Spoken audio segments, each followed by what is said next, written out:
Hello students, IR की आज की क्लास में हम लोग जो है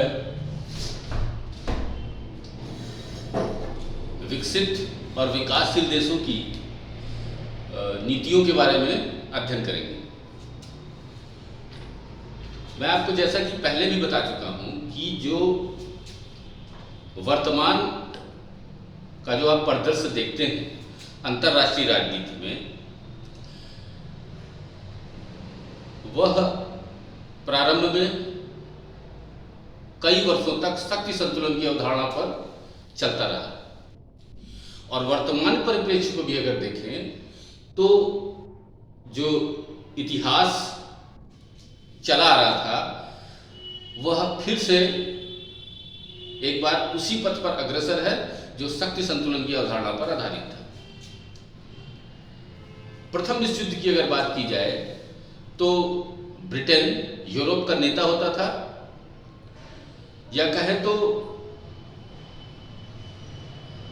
अधिकांश जगह यूरोप से बाहर उसके उपनिवेश थे, जिनके माध्यम से वह अर्थव्यवस्था में, व्यापार में और सामरिक शक्ति में महत्वपूर्ण देश हुआ करता था। प्रथम विश्व युद्ध के बाद जर्मनी और उसके सहयोगी देशों की पराजय होती है और उसके बाद वार्साई की संधि में जर्मनी और सेब्री की संधि में टर्की, जिसमें ऑटोमन साम्राज्य था, जिसका पतन हो जाता है, और उसके बाद तुर्की अंतर्राष्ट्रीय राजनीति से अपने आप को मुस्तफा कमाल पाशा के नेतृत्व में अलग कर लेता है और आधुनिकीकरण पर जोर देता है। तुर्की को उस समय यूरोप का मरीज कहा जाता था, क्योंकि समस्या कहीं पर भी हो फाइनली उसमें तुर्की भी शामिल हो जाता था। जब द्वितीय विश्व युद्ध और प्रथम विश्व युद्ध के हम बीच की बात करें तो उस समय जर्मन राष्ट्रवाद का उभार देखने को मिलता है और जर्मनी में हिटलर के उदय के बाद जो राष्ट्रवाद का जो अतिवादी स्वरूप है वो उभर कर सामने आता है, जिसके फलस्वरूप आगे चल करके महत्वपूर्ण अंतर्राष्ट्रीय घटनाक्रम को जन्म देता है तथा द्वितीय विश्व युद्ध की भूमिका शुरू हो जाती है। कई जगह अगर आप प्रश्न को देखेंगे तो इतिहास से जोड़ने का प्रयास करिएगा, क्योंकि बहुत सारे प्रश्नों में ऐतिहासिक पृष्ठभूमि की बहुत बड़ी भूमिका होती है। अब जब द्वितीय विश्व युद्ध खत्म होता है तो द्वितीय विश्व युद्ध में ब्रिटेन की स्थिति बिल्कुल खराब हो गई और ब्रिटेन की अर्थव्यवस्था भी क्या हो गई, बहुत निम्न स्तर पर आ गई, क्योंकि उस युद्ध में उसके बहुत सारे संसाधन लगे और अंत में फाइनली अमेरिका ने परमाणु बम का आविष्कार किया और जापान में परमाणु बम गिरा करके उसने अपने आप को पश्चिमी और जो यूरोपियंस थे उनके ऊपर अपनी जो प्रभुता थी उसको विकसित किया और आगे चल करके अमेरिका एक महाशक्ति के रूप में स्थापित हो जाता है। इधर रूस भी धीरे धीरे अपने परमाणु कार्यक्रम को विकसित करता रहा और एक समय बाद ऐसा आया जब रूस सामरिक शक्ति के रूप में, वह भी महाशक्ति के रूप में स्थापित हो गई। अब ब्रिटेन की जो स्थान था वह हट गया अंतर्राष्ट्रीय राजनीति से और दो ध्रुवों का विकास हुआ, जिसमें एक तरफ अमेरिका और दूसरी तरफ रूस था। आर्थिक रूप से कहें तो यह पूंजीवादी विचारधाराओं का भी बहुत बड़ा समर्थक देश था और उसके साथ के जो राष्ट्र थे, यूरोपीय कंट्रीज कहें, वो भी उसी के साथ में जुड़ गए। और इधर रूस के साथ में पूंजीवादी देश, समाजवादी देश, जो समाजवाद के समर्थक थे, वह रूस के साथ जुड़ गए और दुनिया में एक होड़ शुरू हो गई दुनिया को दो गुटों में बांटने की।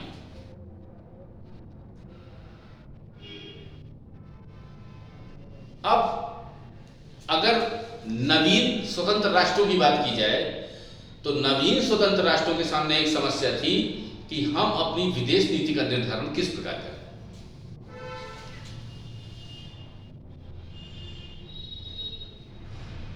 और उनकी स्थिति ऐसी थी नहीं कि वह अंतरराष्ट्रीय व्यापार में या अर्थव्यवस्था में किसी के साथ में प्रतिस्पर्धा कर सके, क्योंकि उन्हें अभी अपने देश को क्या करना था, स्टेबिलिटी लानी थी, एक स्थिरता लानी थी, ताकि विकास का जो प्रक्रम है उसको आगे बढ़ाया जा सके।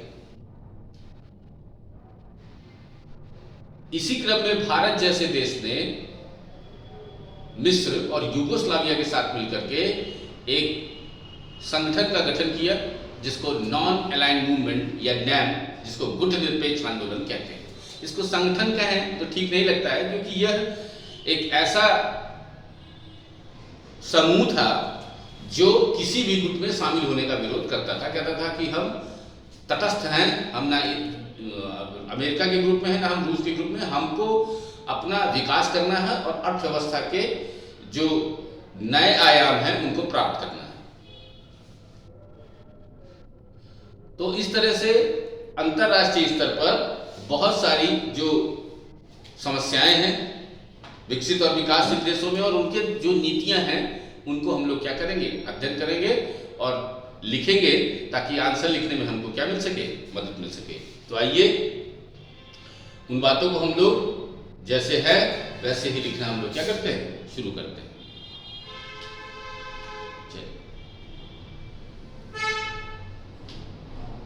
लिखिएगा 1900 हेडिंग डालिएगा, वर्तमान अंतरराष्ट्रीय संबंधों की विशेषताएं।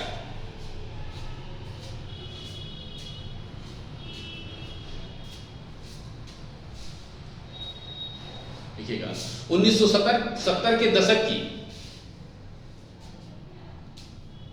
1970 के दशक की शुरुआत के बाद से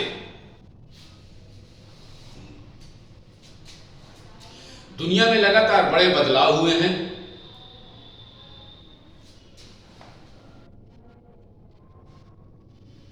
इनमें अमेरिका चीन और अमेरिका सोवियत संबंधों में नए विकास, अंतरराष्ट्रीय मौद्रिक प्रणाली में अशांति और सुधार,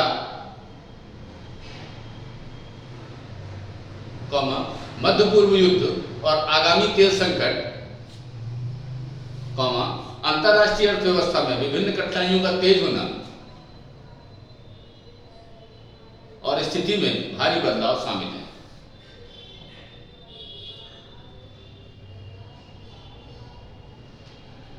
इंडोचीन में 1975 वह वर्ष था जब दुनिया भर के देश धीरे धीरे परिवर्तनों की श्रृंखला के कारण उत्पन्न अशांति से उभरे और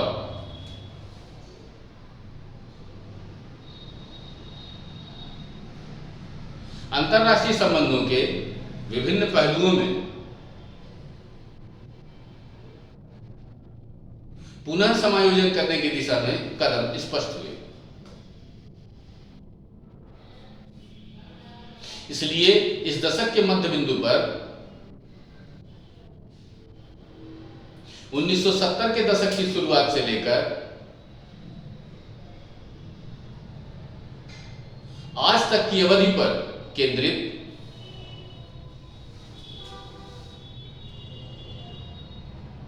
अंतरराष्ट्रीय संबंधों की वर्तमान स्थिति की समीक्षा करना सार्थक लगता है,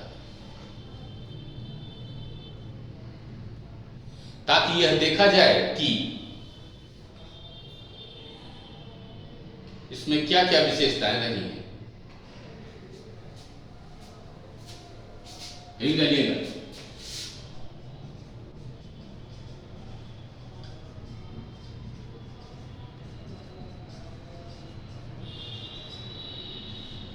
इसके अंतर्गत हेडिंग डालिएगा, अंतरराष्ट्रीय राजनीति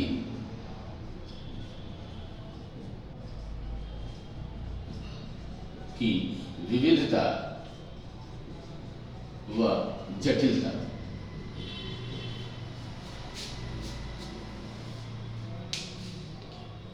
नंबर 1 लिखिएगा इसमें। ऐसा कहा जाता है कि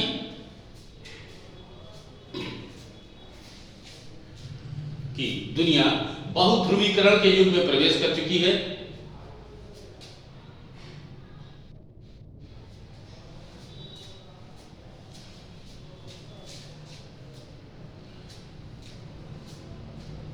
या हाल के वर्षों में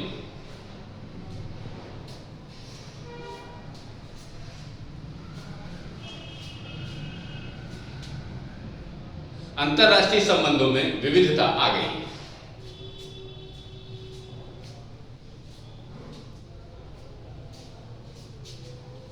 आज की अंतरराष्ट्रीय संरचना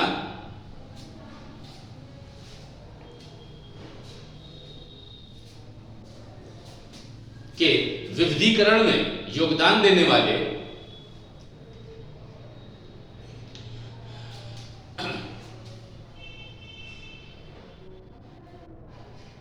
कुछ प्रमुख कारकों के रूप में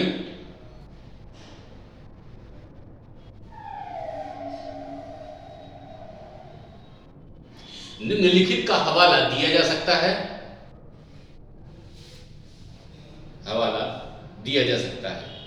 डैश लगा के लिखिएगा। जापान और पश्चिमी यूरोप के देशों की राष्ट्रीय शक्ति में वृद्धि, कॉमा चीन की अंतरराष्ट्रीय स्थिति में वृद्धि, कॉमा निरंतर यूएसए सोवियत संघर्ष, कॉमा औपनिवेशिक व्यवस्था का पतन,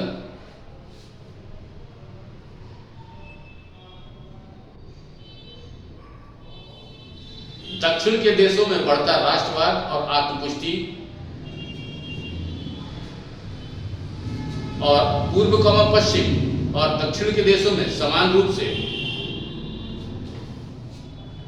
राष्ट्रीय या जाति हितों को आगे बढ़ाने की बढ़ती प्रवृत्ति।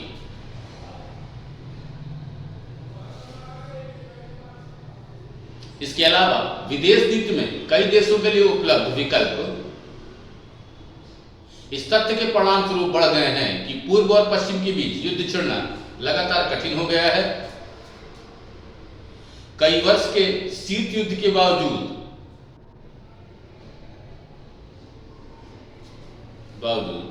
प्रत्यक्ष शस्त्र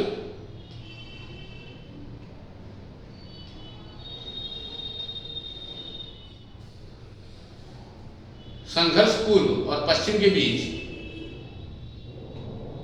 प्रत्यक्ष शस्त्र संघर्ष पूर्व और पश्चिम के बीच तनाव कम करने की नीति को टाला गया है।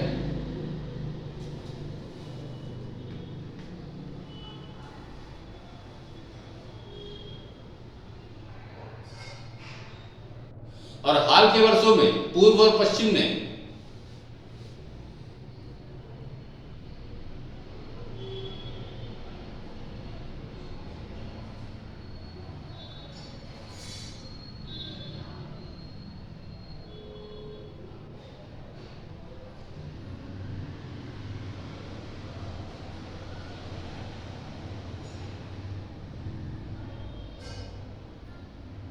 इस संघर्ष में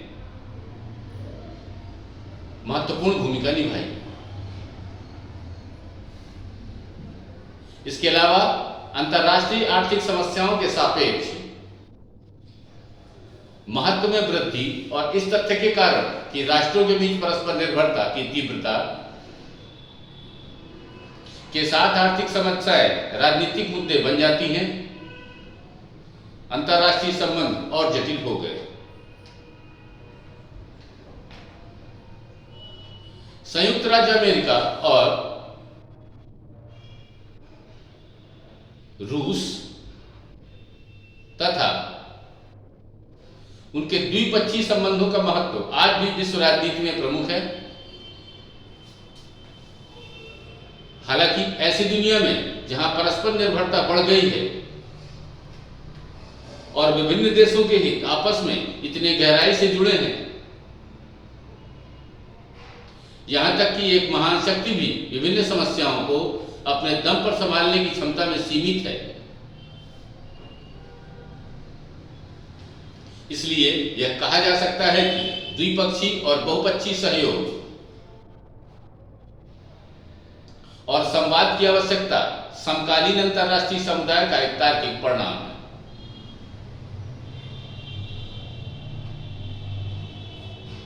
दुनिया के विभिन्न देशों द्वारा और उनके बीच निम्नलिखित गतिविधियां इस स्थिति को दर्शाती हैं। जैसे कि पश्चिम का पूर्व और दक्षिण के देशों के समूह के भीतर विचारों के समन्वय के लिए कदम, अर्थात OECD की विभिन्न बैठकें,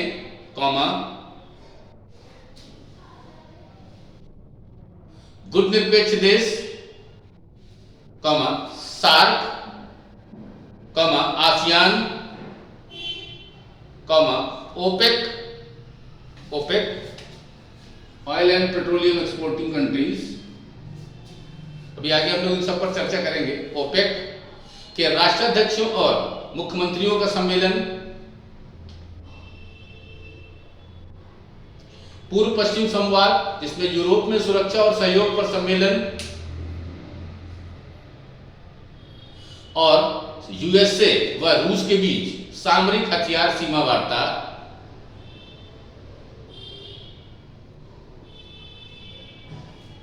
SALT सीमा वार्ता शामिल है।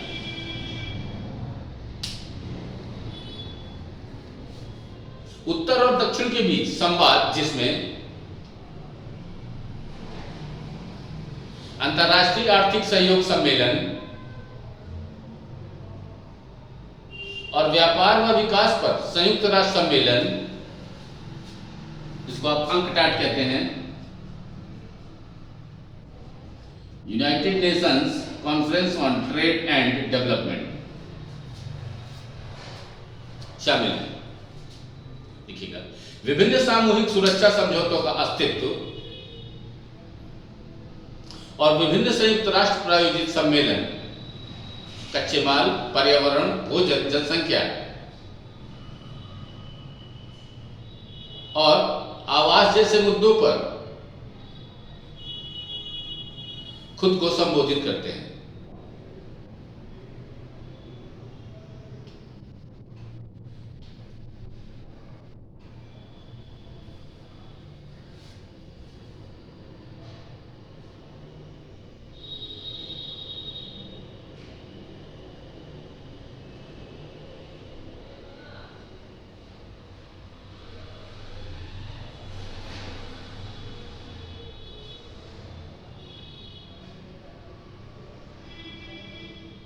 इस स्थिति में अंतर्राष्ट्रीय संबंधों में तनाव और घर्षण को जन्म देने का खतरा शामिल है। यदि कोई एक समूह सामूहिक कार्रवाई के माध्यम से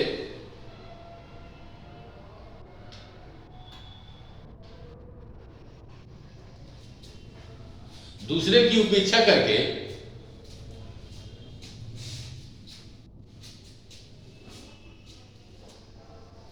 अपने स्वार्थों को आगे बढ़ाने की जिद करता है,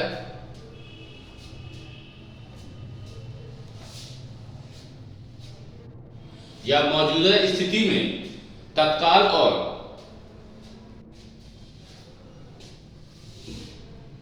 आमूलचूल परिवर्तन की मांग करता है,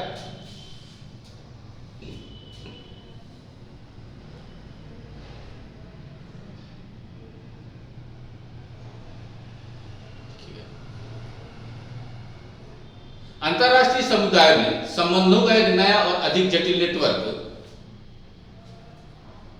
राष्ट्रों द्वारा उन समूहों के ढांचे से परे जाकर राष्ट्रीय हितों को आगे बढ़ाने की बढ़ती प्रवृत्ति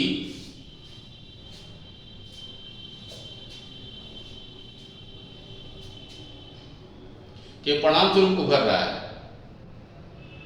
जिनसे वे पारंपरिक रूप से संबंधित हैं। इन परिस्थितियों में बाहरी संबंधों में पहले से कहीं अधिक लचीले रवैये और व्यापक दृष्टिकोण की आवश्यकता है। ये डालिएगा परमाणु नियंत्रण का बढ़ता महत्व।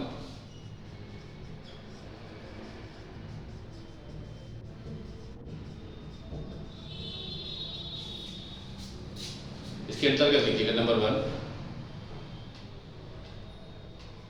परमाणु प्रौद्योगिकी के क्षेत्र में प्रगति का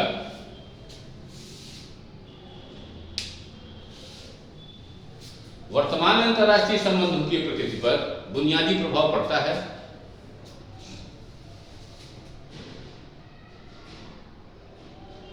इसके विकास और उसके वितरण के साधनों में प्रगति ने विशेष रूप से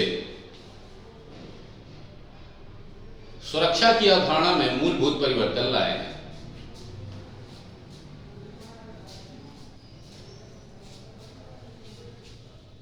आज पूर्ण परमाणु युद्ध की स्थिति में शब्द के पारंपरिक अर्थ में कोई भी देश अपनी सुरक्षा का आश्वासन नहीं दे सकता, ना तो यूएसए और ना ही रूस को अपवाद माना जा सकता है। हालांकि अमेरिका व रूस प्रत्येक के पास बड़े पैमाने पर जवाबी कार्रवाई करने और परमाणु हमला झेलने के बाद भी दुश्मन को नष्ट करने की क्षमता है, जिसे आमतौर पर सेकंड स्ट्राइक क्षमता कहते हैं। और परमाणु मिसाइलों से लैस परमाणु संचालित पनडुब्बियां ऐसी क्षमता के प्रभावी तत्वों में से एक है। यह तथ्य परमाणु युद्ध व पारंपरिक युद्ध को कठिन बना देता है, जिससे परमाणु युद्ध हो सकता है। अमेरिका व सोवियत संघ या पूर्व और पश्चिम के बीच युद्ध छिड़ना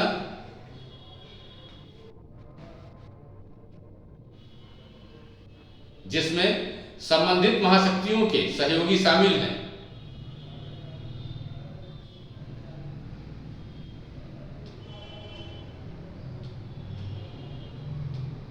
इस प्रभाव को परमाणु निरोध कहा जाता है।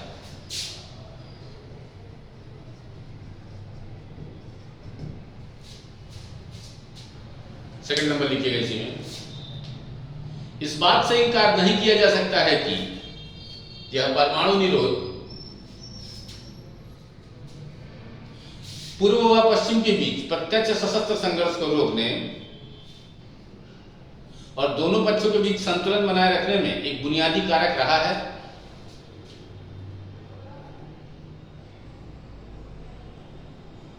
इसके अलावा परमाणु प्रौद्योगिकी में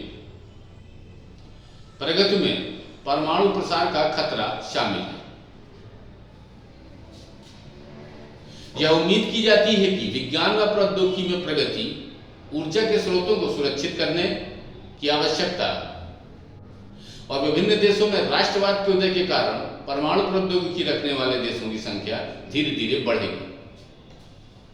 यदि बड़ी संख्या में देशों के पास परमाणु हथियार आ जाएं, चाहे उनकी क्षमता कुछ भी हो, अंतर्राष्ट्रीय संबंध अस्थिर हो जाएंगे, जिससे दुनिया की शांति व स्थिरता के लिए गंभीर खतरा पैदा होगा।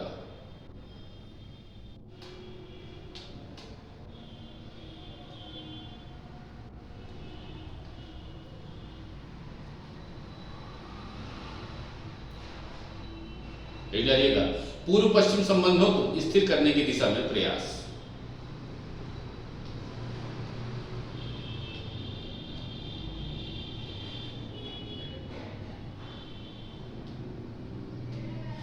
इसमें लिखिएगा नंबर 1,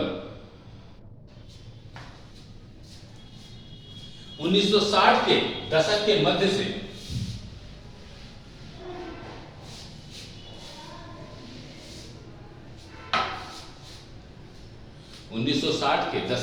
से अमेरिका सोवियत संबंधों पर केंद्रित पूर्वी और पश्चिमी गुटों ने अपने आपसी संबंधों में सुधार लाने के लिए कदम उठाए। विशेष रूप से यूएसए ने सोवियत संघ के साथ सैन्य टकराव और परमाणु युद्ध के प्रकोप से बचने के उद्देश्य से बातचीत शुरू की तथा द्विपक्षीय संबंधों में सुधार के हेतु विभिन्न समझौते किए।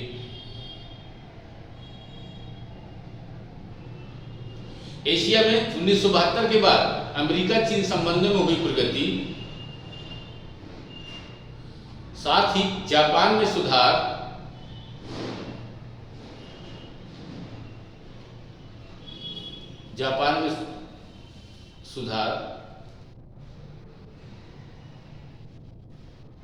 व जापान चीन संबंध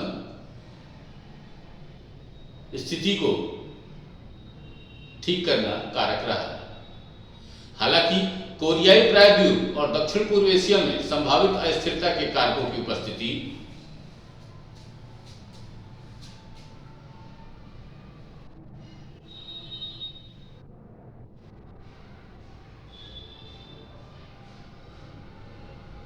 और चीन की साम्राज्यवादी नीतियों के कारण एशिया में अंतर्राष्ट्रीय संबंध जटिल बने हुए हैं।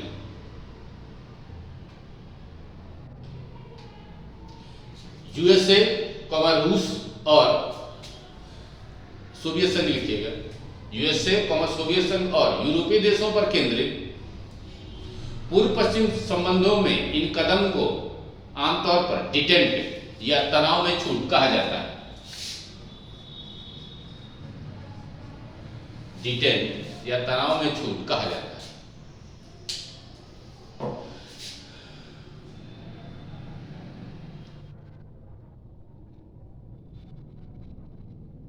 पश्चिम में इस तथ्य पर चिंता बढ़ रही है कि रूस तनाव कम करने की नीति का पालन करते हुए अपना सैन्य निर्माण जारी रखता है। पश्चिमी राष्ट्रीय मुक्ति संघर्षों के समर्थन और यूरोप में सुरक्षा और सहयोग सम्मेलन में सहमत मामलों के कार्यान्वयन के संबंध में सोवियत संघ के रवैये से भी असंतुष्ट है,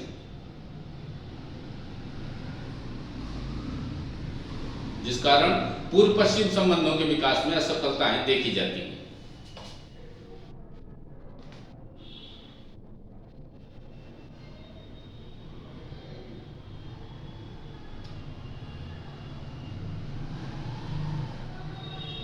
तीसरा नंबर लिखिएगा इसी में, पूर्व और पश्चिम के बीच विचारधारा और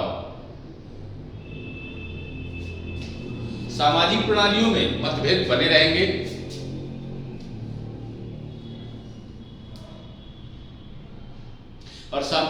और पूर्वी और पश्चिमी ब्लॉकों के बीच संबंधों को सुधारने के प्रयासों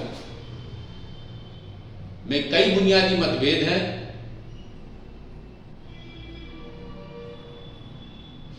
जिसलिए कठिनाइयों का सामना करना पड़ेगा।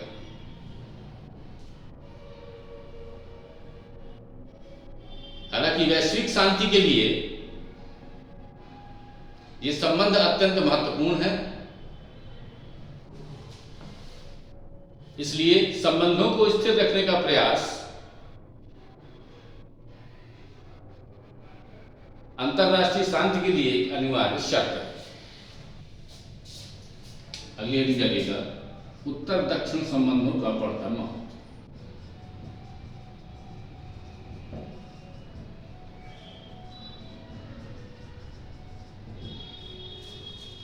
देखिए, जो उत्तरी ऊपर की ओर के विकसित राष्ट्र है वो उत्तरी राज्य कहलाते हैं, और दक्षिणी जो है जिसमें लैटिन अमेरिका, अफ्रीका है, एशिया महाद्वीप में नीचे वाला भाग है, वो सभी क्या कहलाते हैं?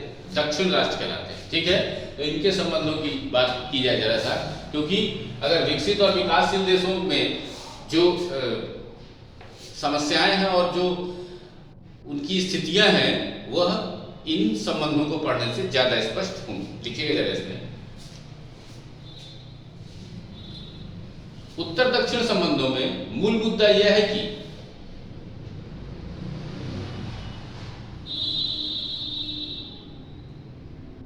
दक्षिण के देशों के विकास को बढ़ावा देने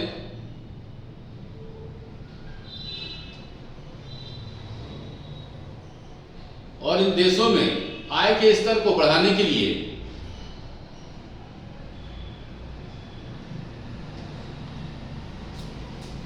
उत्तर और दक्षिण के बीच किस प्रकार का सहयोग संभव है?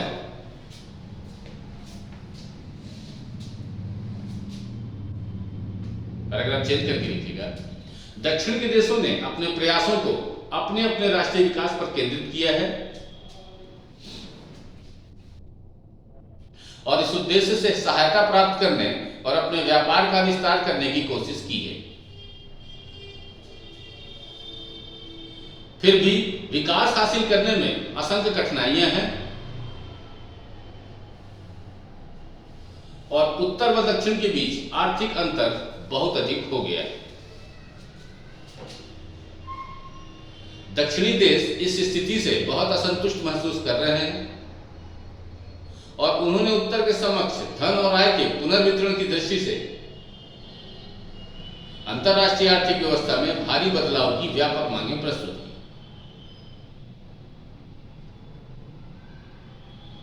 इस विश्वास के साथ कि मौजूदा अंतर्राष्ट्रीय आर्थिक प्रणाली ही इसका कारण बनी।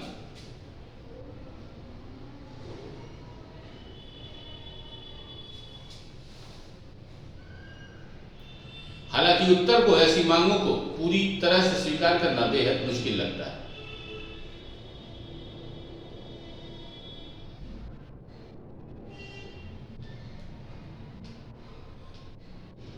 दक्षिण के इस तरह के रवैयों को अपनाने के पीछे एक कारण उनके असंतोष के अलावा दक्षिण के देशों द्वारा 1973 में ओपेक द्वारा तेल की कीमतों में तेज वृद्धि से प्राप्त आत्मविश्वास है। तेल उत्पादक अरब देशों की तेल रणनीति ने उत्तर के देशों को बड़ा झटका दिया।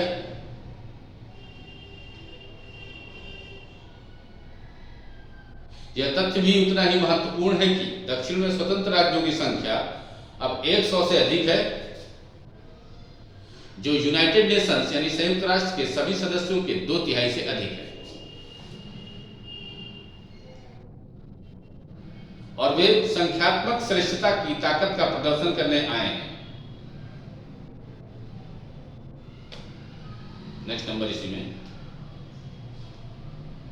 जिन समस्याओं को अतीत में विशुद्ध रूप से आर्थिक मुद्दों के रूप में माना जाता था, वे अब राजनीतिक मुद्दे बन गए हैं और आर्थिक मुद्दों पर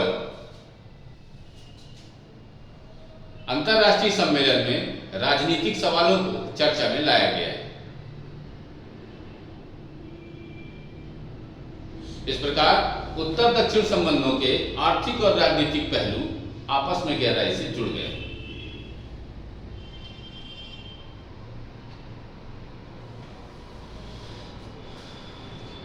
जैसे जैसे नेक्स्ट पॉइंट है इसी में, जैसे जैसे दक्षिण के देशों का रवैया तेजी से कट्टरपंथी होता गया, उत्तर दक्षिण संबंधों का माहौल टकरावपूर्ण होता गया।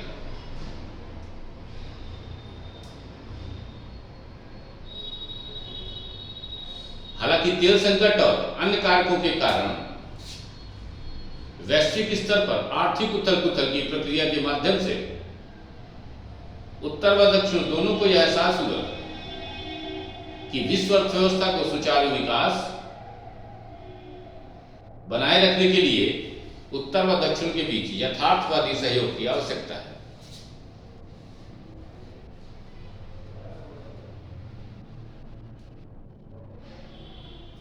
इससे उत्तर दक्षिण वार्ता शुरू करने की पहल हुई।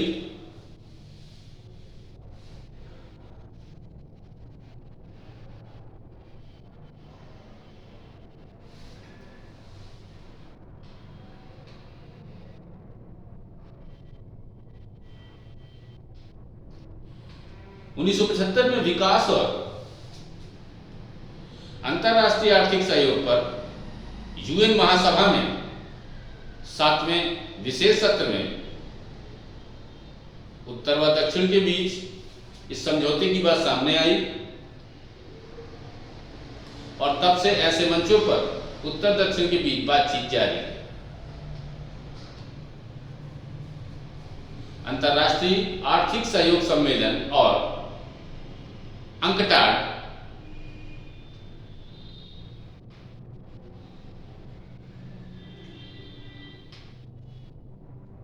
ऐसे मंच हैं।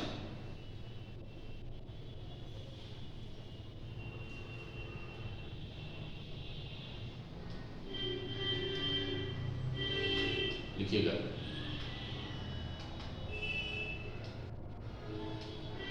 उत्तर दक्षिण संबंधों में अगला नंबर है इसमें, नेक्स्ट पॉइंट,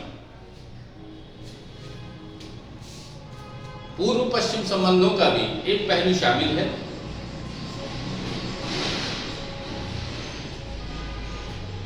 हालांकि दक्षिण के देशों के पश्चिमी देशों के साथ मजबूत आर्थिक संबंध हैं,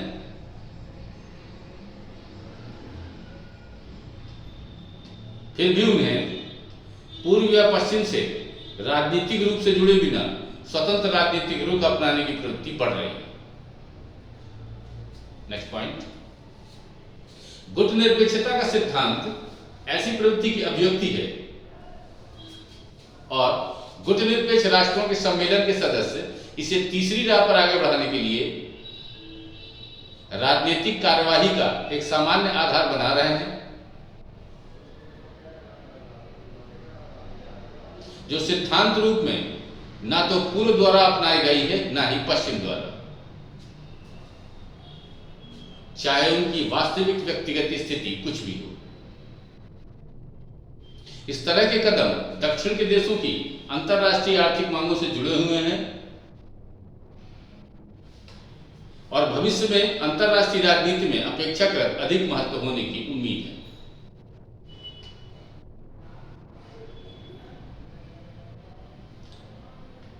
नेक्स्ट पॉइंट इसी में, 1960 के दशक से विकासशील व विकसित देशों के बीच आर्थिक विकास के स्तर में अंतर स्पष्ट हो गया।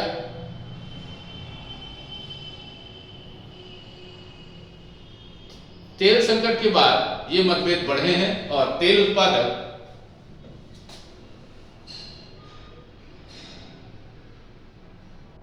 अर्धविकसित और विकासशील देशों के बीच आर्थिक स्तर को और अधिक अलग करने का काम किया है, जिनमें से तथाकथित सबसे कम विकसित देशों को बढ़ते परिमाण की कठिनाइयों का सामना करना पड़ रहा है।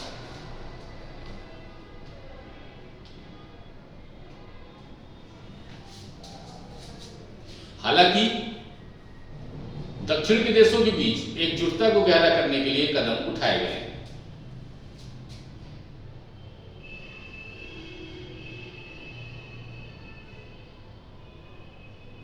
हिंडली का विश्व अर्थव्यवस्था का परिवर्तन।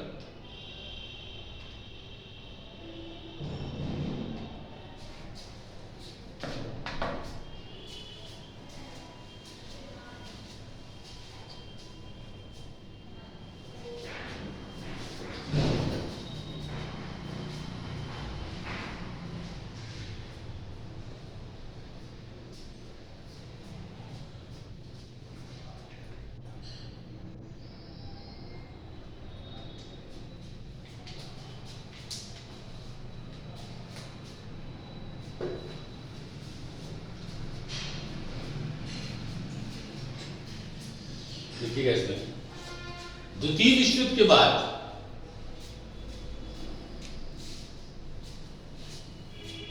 आईएमएफ यानी कि इंटरनेशनल मॉनेटरी फंड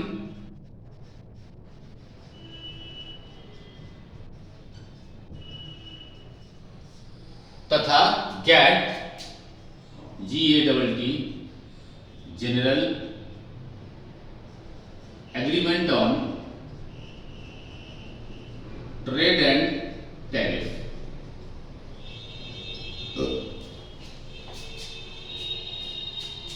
देखिए, यहां पर एक समझने योग्य बात यह है कि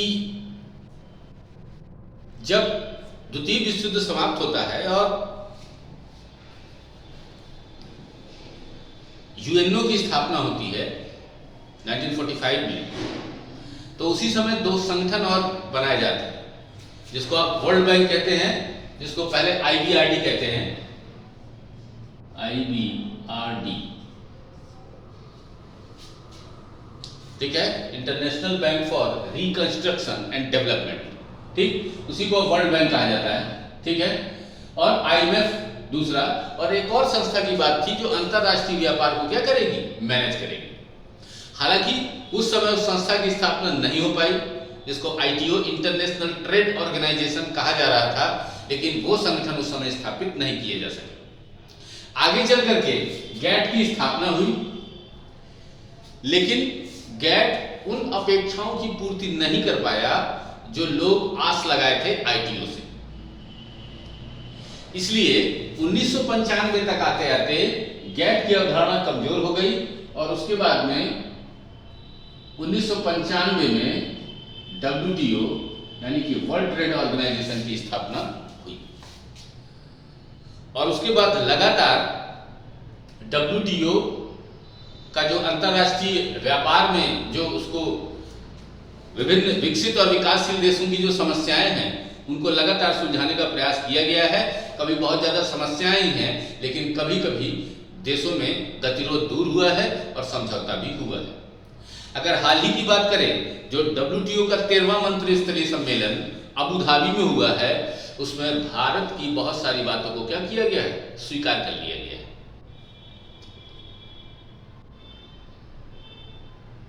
तो इसको विकासशील देशों का पक्ष रखने का जो, देखिए भारत की स्थिति अब अंतरराष्ट्रीय स्तर पर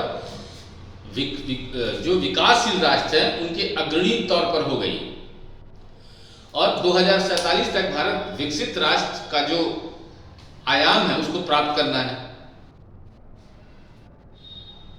तो जो अन्य देश हैं जो बहुत कम विकसित हैं या अल्प विकसित हैं, जो वो भारत की ओर टकटकी लगाकर देखते हैं, क्योंकि उनको लगता है कि जो बहुत सारी बातें हैं जो हम नहीं रख सकते हैं उनको भारत रखेगा, और भारत ऐसा करता भी। और हमेशा भारत ने इस तरह की कुछ चीज़ों को डब्ल्यूटीओ के सामने रखा है ताकि जो विकसित देश हैं उन्होंने जिस स्थिति को प्राप्त किया है, अब जो अल्प विकसित और विकासशील राष्ट्र हैं वो भी उन संसाधनों का प्रयोग करके उस स्थिति तक पहुंच सके तथा अंतरराष्ट्रीय आर्थिक व्यवस्था भी सुचारू रूप से चलती रहे।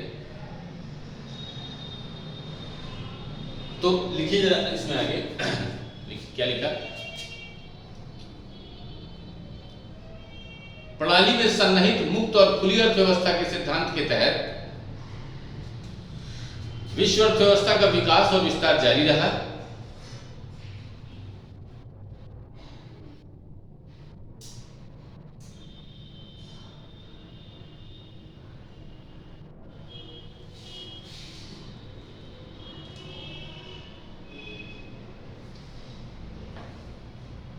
आगे लिखिएगा,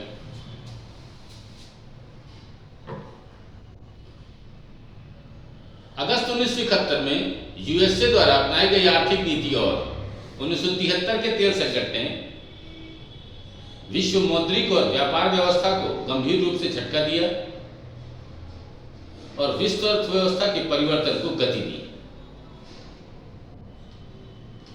कच्चे तेल की कीमतों में तेज वृद्धि ने कई देशों को प्रभावित करने के लिए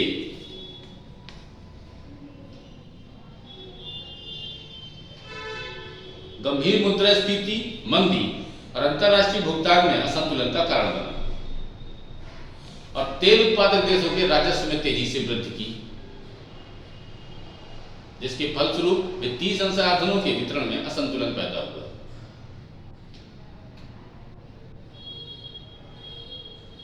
देखिए सेकंड नंबर इसी में, इन परिवर्तनों की पृष्ठभूमि में अंतरराष्ट्रीय परस्पर निर्भरता में वृद्धि हुई और आर्थिक उतार चढ़ाव का अंतरराष्ट्रीय समन्वय हुआ, जिसने विश्व अर्थव्यवस्था के प्रबंधन में इन विकासों पर उचित ध्यान देना आवश्यक हो गया।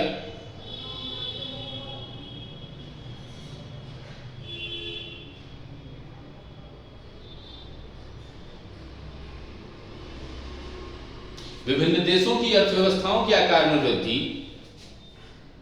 और नई प्रौद्योगिकियों के विकास के साथ कच्चे माल पर बाधाएं और पर्यावरण संरक्षण की आवश्यकता भी बड़ी चिंता का विषय बन गई। नेक्स्ट नंबर लिखिएगा। आज अंतरराष्ट्रीय अर्थव्यवस्था में केंद्रीय मुद्दा यह है कि मंदी व मुद्रास्फीति को एक साथ कैसे दूर करें और विश्व अर्थव्यवस्था व विश्व व्यापार को स्थिर विकास के रास्ते पर कैसे लाएं।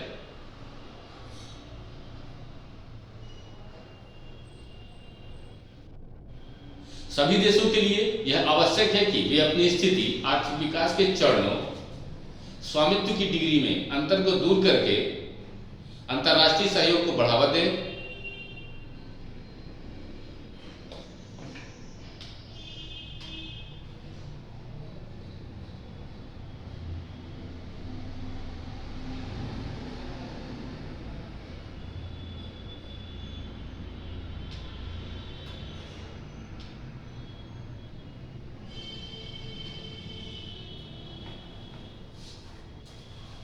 डालिएगा न्यू इंटरनेशनल इकोनॉमिक ऑर्डर।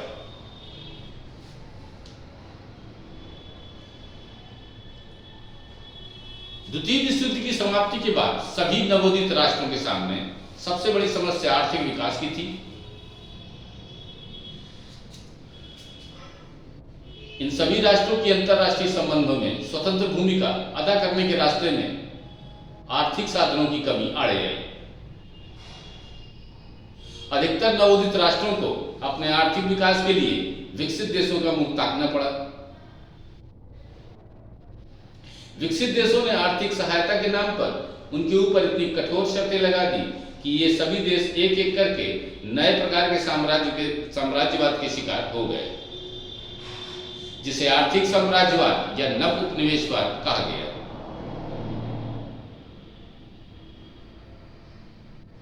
इसके अंतर्गत दी जाने वाली आर्थिक सहायता प्रदान करने वाली आर्थिक संस्थाओं की शर्मनाक भूमिका के कारण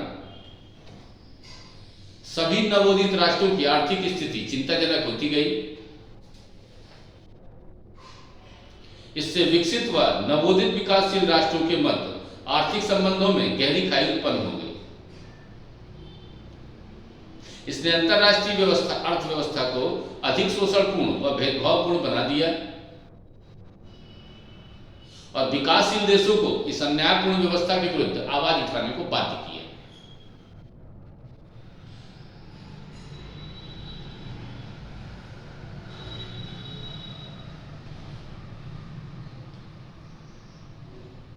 डालेगा नई अंतरराष्ट्रीय अर्थव्यवस्था के प्रमुख सिद्धांत।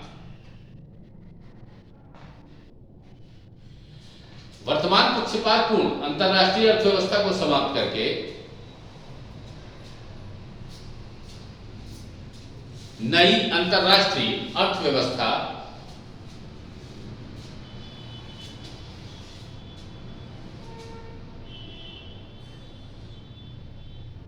की स्थापना का प्रमुख उद्देश्य विकसित व विकासशील देशों के मध्य विद्यमान आर्थिक असमानता को कम करना है।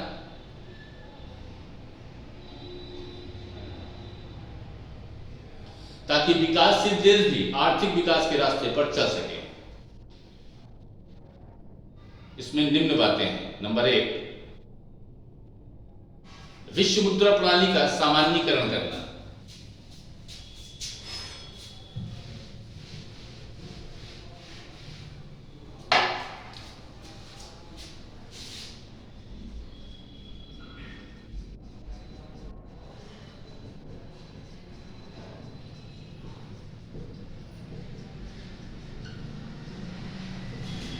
विश्व मुद्रा प्रणाली का सामान्यीकरण करना। दूसरा, विकासशील तथा विकसित देशों के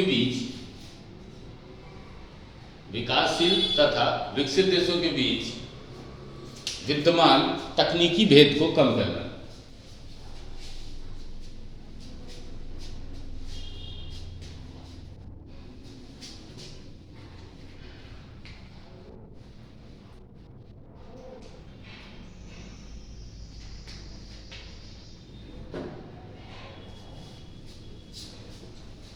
विद्यमान तकनीकी भेद को कम करना। तीसरा,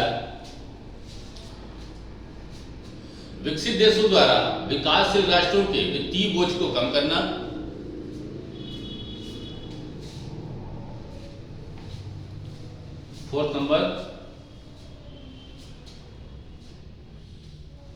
बहुराष्ट्रीय निगमों तथा अन्य आर्थिक संस्थाओं को तर्कसंगत बनाना,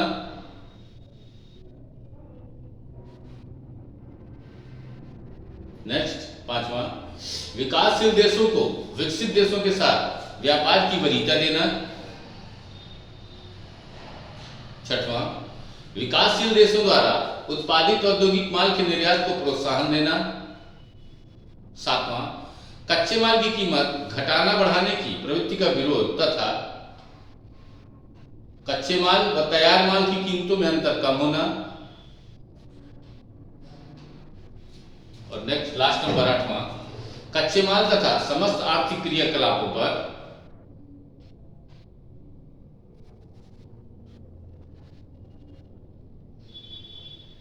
राष्ट्रीय संप्रभुता को स्वीकार करना।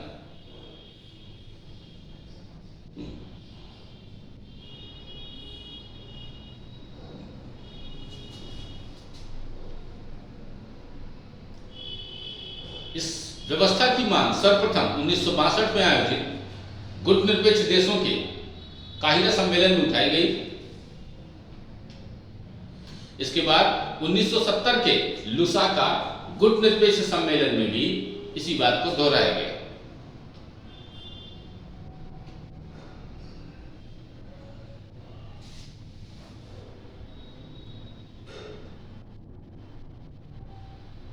देखिएगा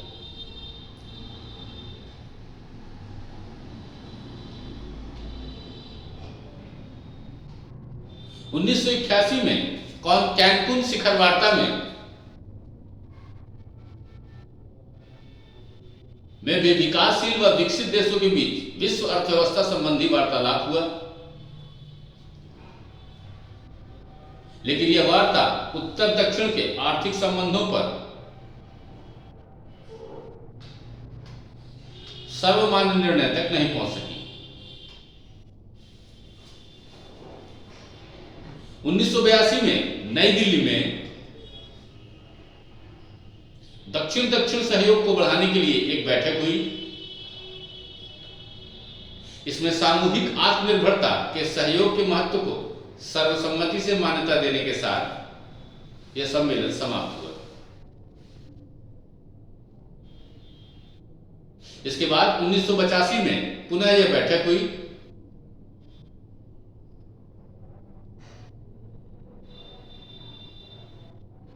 उन्नीस में दक्षिण दक्षिण आयोग की बैठक कुआलालंपुर में हुई, मलेशिया की राजधानी कुआलालंपुर में हुई।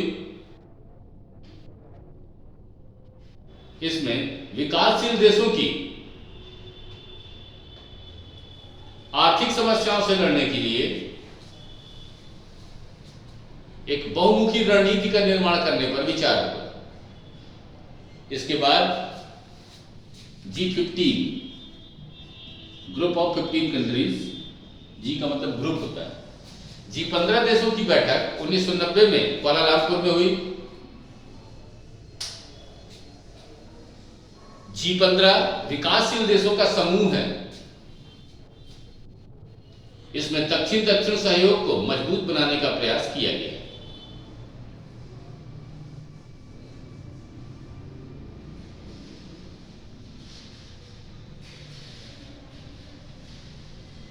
G15 की काराकस बैठक में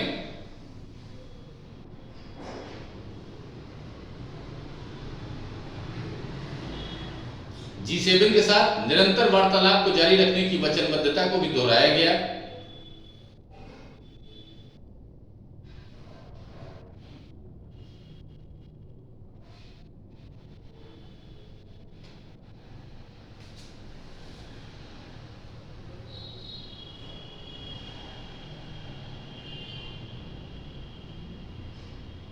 देखिए G15 के काहिरा सम्मेलन में सन 2000 में हुआ था सम्मेलन, असमान विश्व अर्थव्यवस्था पर विचार किया गया और WTO को, वर्ल्ड ट्रेड ऑर्गेनाइजेशन WTO को अपने उत्तरदायित्वों को विकासशील देशों की समस्याओं के संदर्भ में निर्धारित करने का आह्वान किया।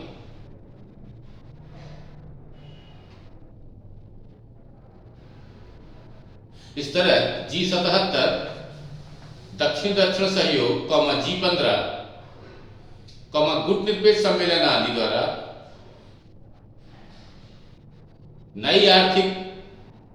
नई वैश्विक अर्थव्यवस्था की मांग बार बार उठाई जाती रही, लेकिन विकसित राष्ट्रों का रुख अब तक नकारात्मक रहा।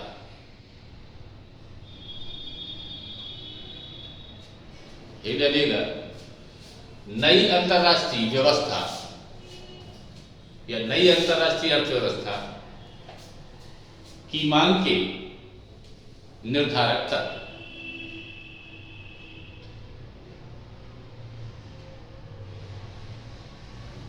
नंबर 1, नव उपनिवेशवाद।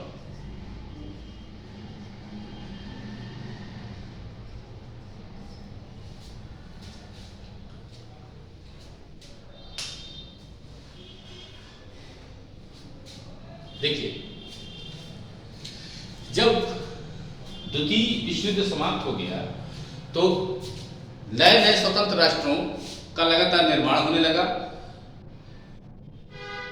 अब इन राष्ट्रों के साथ सबसे बड़ी समस्या ये थी कि अर्थव्यवस्था के मामले में ये राष्ट्र बहुत कमजोर थे और इनको विकास के लिए किसी न किसी के सहयोग की आवश्यकता थी। अब सहयोग करे कौन? तो सहयोग वही करेगा जो क्षमतावान होगा, और विकसित राष्ट्र जो हैं वो उस समय क्षमतावान थे। तो उन्होंने अनेक देशों की धीरे धीरे मदद करना शुरू की और इस क्रम में उन्होंने उन देशों पर एक नए तरह का प्रभुत्व स्थापित किया जो आर्थिक था, जिसे नव साम्राज्यवाद कहा गया। ये वही नव साम्राज्यवाद, मतलब साम्राज्यवाद ने समय के साथ में एक नया चोला ओढ़ लिया। जो अभी तक प्रत्यक्ष रूप से नियंत्रण स्थापित किए था, अब वो कैसे करने लगा? अप्रत्यक्ष रूप से जो किसी भी देश की जो इस नियंत्रण में फंस जाता है, उसकी संप्रभु विदेश नीति को भी क्या करता है? प्रभावित करता है। अब ये एक नई तरह की समस्या आ गई। अब इससे भी जो है क्या होना है? पार पाना है। लिखिए जैसा, इसको नियो कोलोनिज्म कहते हैं, नव उपनिवेशवाद। ठीक है, नियो कोलोनिज्म लिखिएगा। नवोदित राष्ट्रों पर पुरानी साम्राज्यवादी नियंत्रण तो समाप्त हो चुका है। उसकी जगह एक नए साम्राज्यवाद ने ली, जिसे नव उपनिवेशवाद या आर्थिक साम्राज्यवाद कहते हैं। आज अधिकतर विकासशील या पिछड़े देश विकसित देशों के उपनिवेशी नियंत्रण में रह रहे हैं। राजनीतिक रूप से देखने में तो ये देश प्रभुत्व संपन्न है, लेकिन व्यवहार में विकसित देशों द्वारा नव उपनिवेशी नियंत्रण के रूप में उनकी राजनीतिक क्रियाओं में पूरा हस्तक्षेप है। सेकंड नंबर, बहुराष्ट्रीय निगमों की लज्जापूर्ण भूमिका।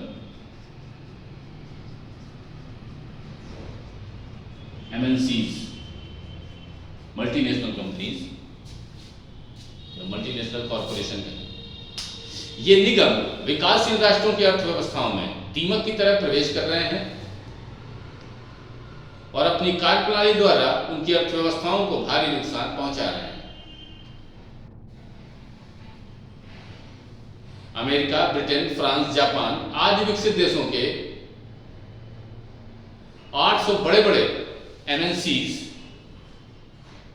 विकासशील देशों में विकसित राष्ट्रों की भुजा के रूप में कार्य कर रहे हैं। विकासशील देशों में पूंजी निवेश करके इनको कई गुना मुनाफा होता है। समस्त विश्व के कुल उत्पादन के 50% से अधिक भाग पर इनका ही कब्जा है।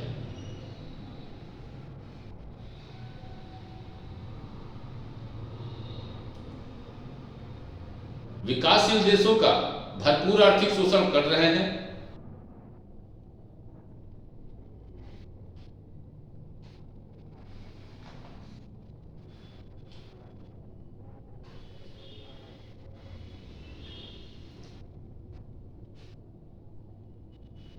ठीक है,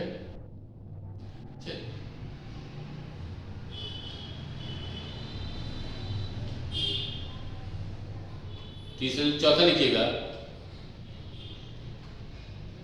विकसित और विकासशील देशों में निरंतर बढ़ता अंतर। आज अमीर राष्ट्र और अमीर हो रहे हैं तथा गरीब राष्ट्र अधिक गरीब होते जा रहे हैं। यह सब वर्तमान अन्यायपूर्ण अंतरराष्ट्रीय आर्थिक संबंधों का ही परिणाम है।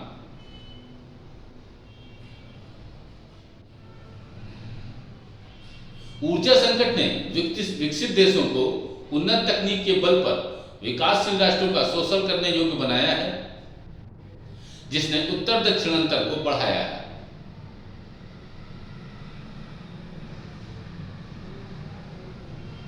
अंकटाड व WTO जैसी आर्थिक संस्थाएं भी इस अंतर को कम करने में नाकामयाब रही।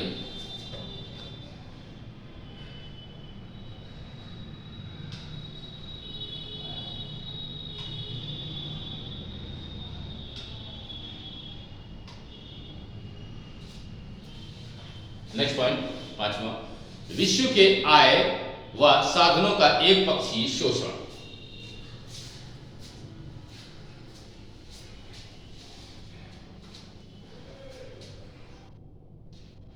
आज विश्व के थोड़े से ही विकसित राष्ट्र बहुसंख्यक विकासशील राष्ट्रों के आर्थिक साधनों पर अपना वर्चस्व बनाए हुए हैं।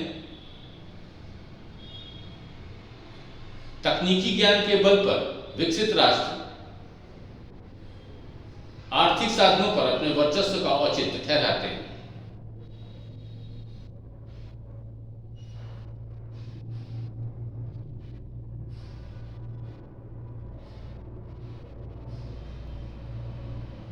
उनका ध्येय अधिक से अधिक लाभ कमाना होता है, इसलिए वे तृतीय विश्व को सर्वथा अनुकूल समझते हैं।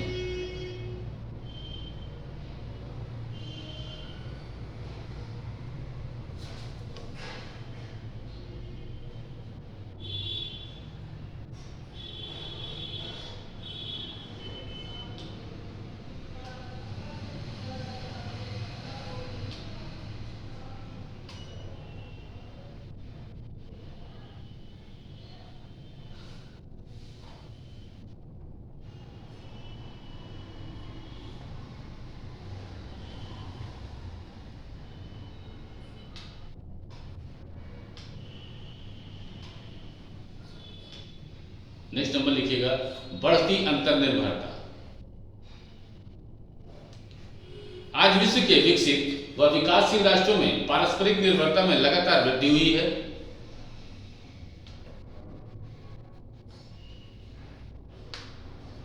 विकसित देशों को कच्चा माल खरीदने और तैयार माल बेचने के लिए मंडियों की जरूरत है,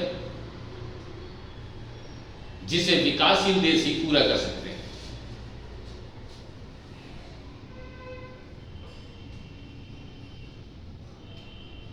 नेक्स्ट, GATT, WTO की अप्रभावशीलता। नेक्स्ट नंबर था,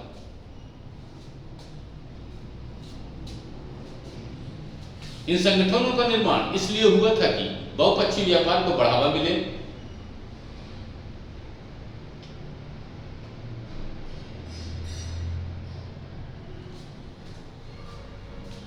हालांकि कुछ हद तक इन्होंने समस्याओं को कम किया है, किंतु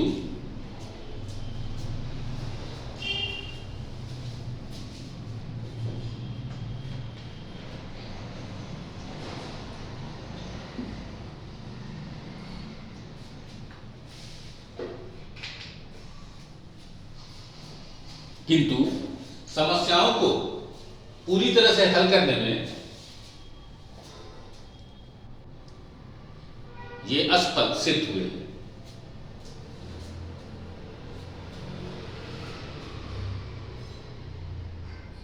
श्रम कानून, पेटेंट व कॉपीराइट के कानूनों को जटिल बना दिया गया है।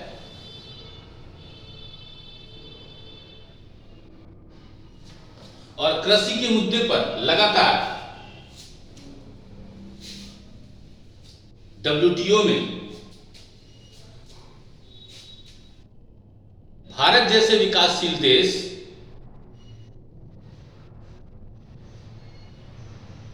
और अमेरिका जैसे विकसित राष्ट्र के बीच भेद रहा है।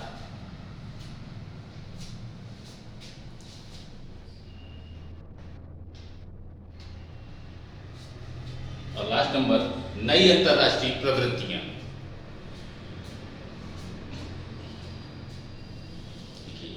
1990 के शीत युद्ध के अंत तक तृतीय विश्व की समस्याएं बढ़ गई थी।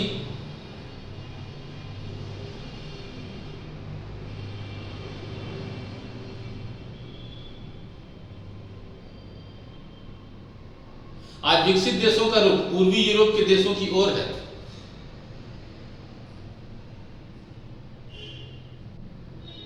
ये देश पूर्वी यूरोप को अधिक से अधिक लाभ पहुंचा रहे हैं ताकि वहां पर साम्यवाद न आ पाए। इससे विकासशील देशों को आर्थिक सहायता बहुत कम मिलने लगी है। इसने उनकी आर्थिक विकास की गति को बहुत धीमा कर दिया है। इसलिए तृतीय दुनिया के देश और आर्थिक सहायता प्राप्त करने के लिए तृतीय दुनिया के देश और अधिक आर्थिक सहायता प्राप्त करने के लिए विश्व अर्थव्यवस्था को न्यायपूर्ण व समान बनाने की वकालत करते हैं।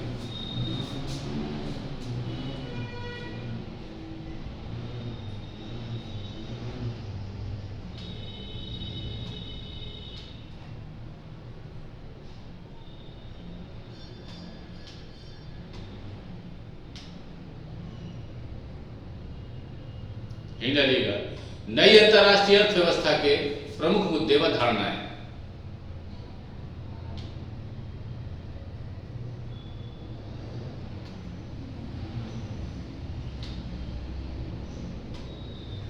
नंबर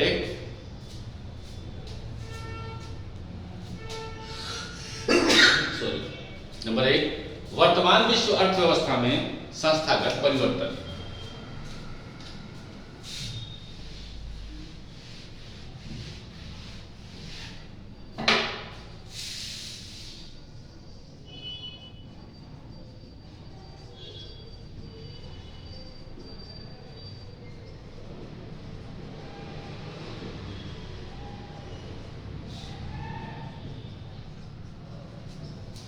लिखिएगा इसमें। आज विश्व अर्थव्यवस्था को संचालित करने वाली सभी संस्थाएं विकसित राष्ट्रों के हितों की पोषक हैं।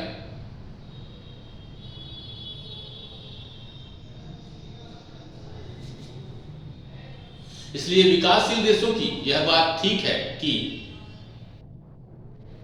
ये संस्थाएं विकसित राष्ट्रों के हित में कार्य करती हैं।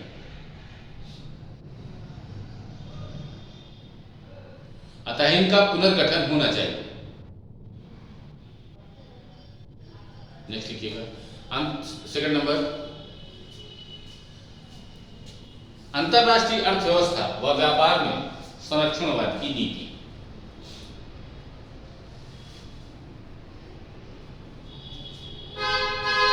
वर्तमान विश्व अर्थव्यवस्था विकसित राष्ट्रों की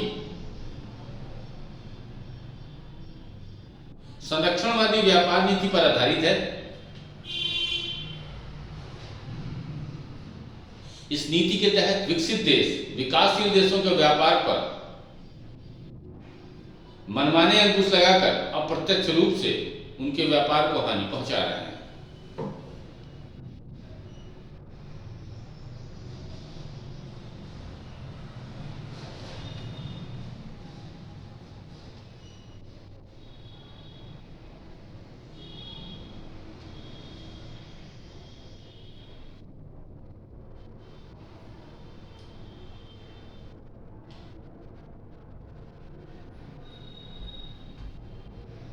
अगला, वस्तु उत्पादकों के हितों का संरक्षण।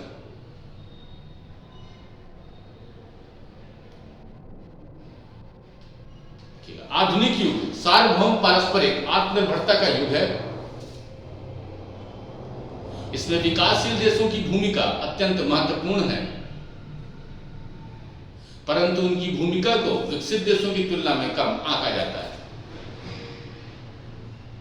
अपने हितों की सुरक्षा के लिए उन्हें विकसित देशों पर ही निर्भर रहना पड़ता है।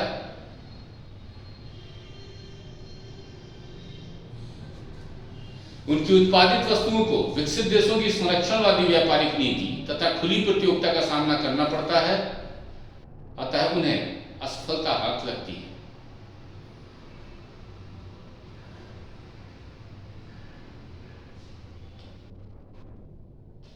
इससे विकासशील देशों को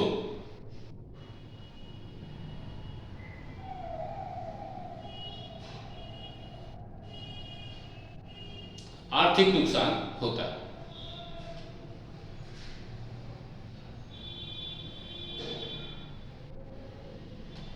हेडिंग डालिएगा नेक्स्ट, विकसित देशों की आत्मनिर्भरता में वृद्धि।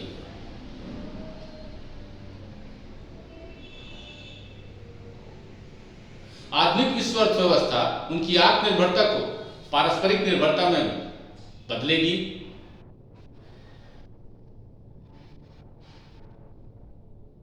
वर्तमान विश्व अर्थव्यवस्था में विकासशील देशों को आत्मनिर्भर बनाने जैसे तत्वों का अभाव है। इन देशों में निर्धनता, बेरोजगारी, भुखमरी जैसी समस्याओं का ढेर है।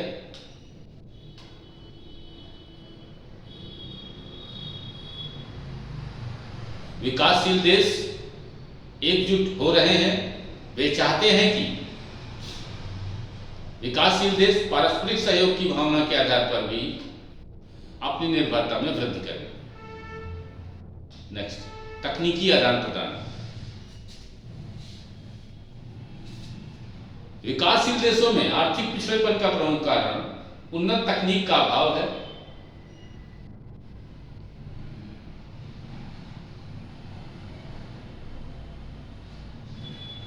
जो तकनीकियां विकसित देशों के पास है, विकसित देश एमएनसीज के माध्यम से, एमएनसीज मतलब बहुराष्ट्रीय निगम, मल्टीनेशनल कॉरपोरेशंस के द्वारा इन्हें बेचते हैं, जिससे आर्थिक असंतुलन होता है। विकासशील राष्ट्रों की यह मांग है कि तकनीकी हस्तांतरण सरल हो, ताकि कम कीमत पर विकासशील देश भी इसे खरीद सके।